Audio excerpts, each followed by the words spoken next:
it was anticipated this was industrial land capacity for future opportunities. Some of us were starting to see activation within the industry to define that at the very time where we made very significant legislative trade-off to provide housing certainty and other land certainties and statutorily then remove these lands from such urbanizable opportunities. By restoring these areas to urban reserves, it does give us the ability to plan for and then ultimately request these lands to be brought into the urban growth boundary. With that being said, those are very timely processes filled with uncertainty, and at the same time, it also requires regional partnership, especially for Hillsboro, coordinating with our metro local government.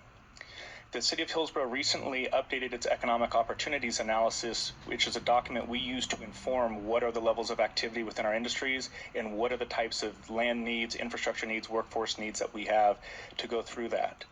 That is the type of documentation and justification we would use to then substantiate such a UGB.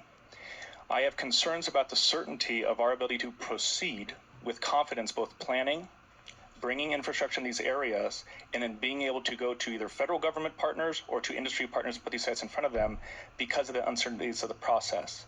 Part of that is because that economic opportunities analysis also, as we sit here right now, is currently under appeal by 1,000 Friends, and Metro has joined them as an intervener in that appeal. So we're concerned whether there is truly regional alignment and support also within those existing processes. So it is possible. It would allow us to think about these areas in an urbanizable fashion. However, I'm not entirely sure it gives us the certainty or the timeframes we need, especially for certain investment decisions and to compete for near-term opportunities. Senator Lieber. Thank you so much. So, if these lands were made available, how certain are you that you could land a large semiconductor manufacturing plant? Again, co-chairs and Senator Lieber, thank you for the question. Let me give, if I may, two parts of this answer.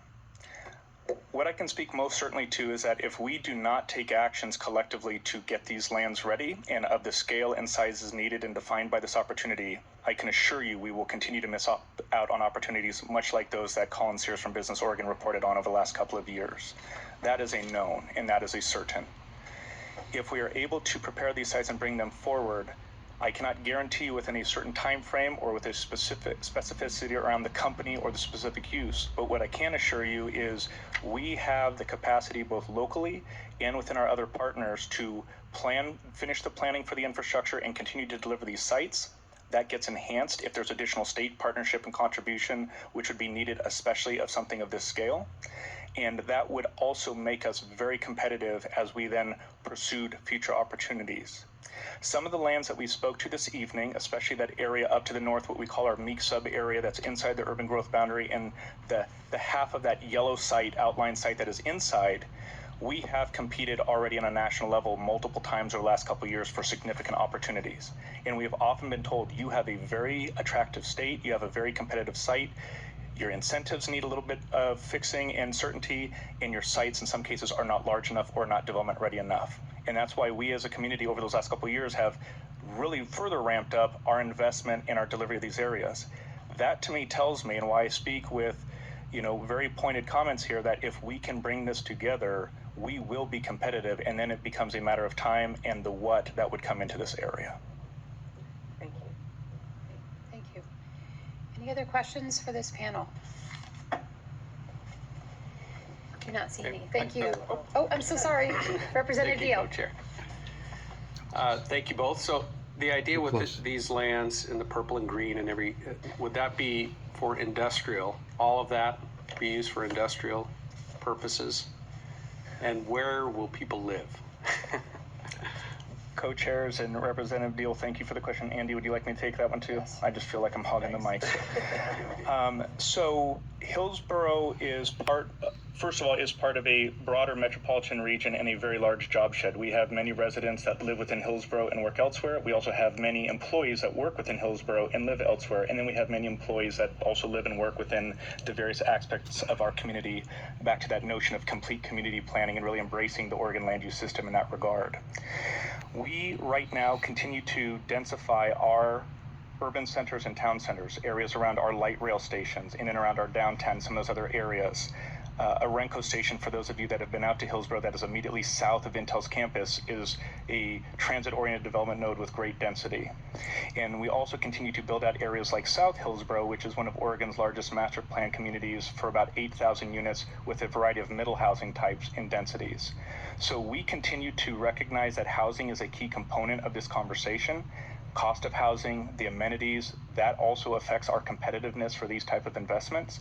But we also continue to try to work within the opportunities and elements of our land use system and of our planned areas to maximize the housing choices within Hillsboro, and then continue to watch the communities in and around our region as to where and how do they also help provide housing, stock, and inventory for this workforce. Okay, yep, Representative Sosa. Oh, thank you, Co-Chair.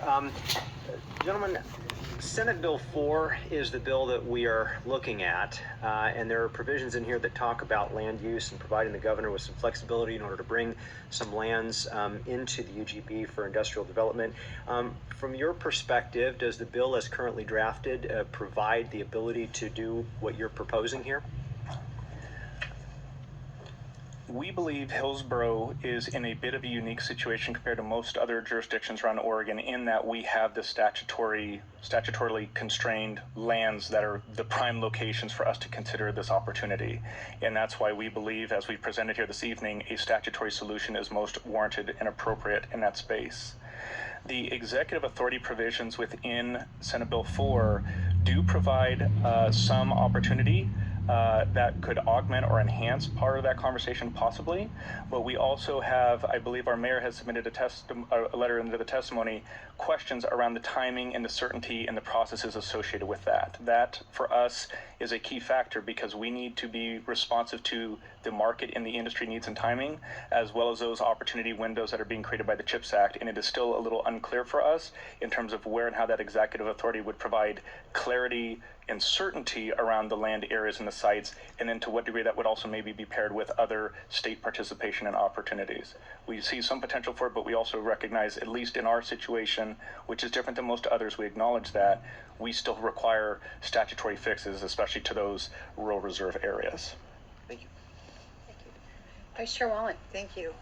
Could you talk about, we've had testimony suggesting that we have a public process, maybe truncated based on what would the normal land use procedure be. We've had testimony that there might be lawsuits if we were to take this action. I think we probably would have a lawsuit, but could you sort of outline a little bit what you've done to talk to the owners in these areas and what kind of risk, what our risk is on that? I'll just touch on that a little bit. Thank you. Let me tee it up and then you take that. So the owners in all of these areas, when we go through our planning processes, especially when there's normal planning processes, there is extensive amounts of public engagement. That's required by statewide land use planning goals, is required by our own rules. And we go out and do extensive types of engagement in very different ways depending on the context. The lands that are within the urban growth boundary currently, we have done extensive engagement. Not all of it smooth, and we will recognize that, but to zone and prepare those properties. And in some cases, as I noted earlier, we are either have engaged those stakeholders in part as purchasers to buy them out, and in some cases we're in active conversations in that space right now that I will not speak further to this evening. The lands that are outside of the urban growth boundary, primarily the blue, purple, green, and red, we have had extensive conversations with in terms of our aspirations and belief for this area, what we are intending to do, and we have heard and listened to those property owners in terms of what their desires are. We've heard from some of them that they have concerns around their farming activities or that their yields are not, what other farmers may assert are the case for the broader Willamette Valley. We also have heard from them that they are very willing and interested to join us in this effort to be participants in terms of preparing for urbanization and transitioning their properties. And they also have expressed interest in being willing to have their lands designated for industrial, have them be jointly marketed or sold to either public entities or private entities that would maybe brought forward, largely commitments that are in aligned with not only the state semiconductor strategy, but also what we would seek to do locally in terms of implementation. I hope that answers your question. Thank you very much. Sorry, did you? Final thought, Representative All right. Deal? Thank you. You talked that most of the people who own those lands are interested in selling. It's not the greatest farmland, from the sounds of it. Are there people in those areas that do not want it?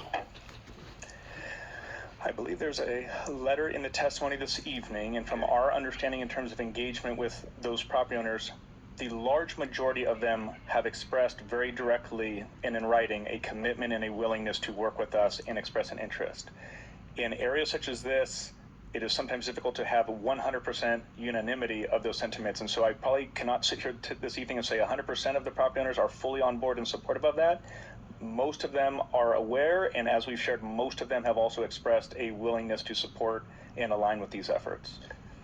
And if I could just add to that, Representative Deal, Dan mentioned there's a map and letter in the record from the property owners in that area. If you look at the map, you'll see that there are some yellow dots, and those are usually the smaller spots. And the folks in the area who have been kind of organizing to with the other property owners and their neighbors, just simply haven't been able to make contact with them. So we don't know of any property owners who don't want to be a part of this or are not aligned with the interest that those owners have expressed through their letter. There are a few sites, usually smaller, that they just haven't had contact with, but everyone else noted on the map has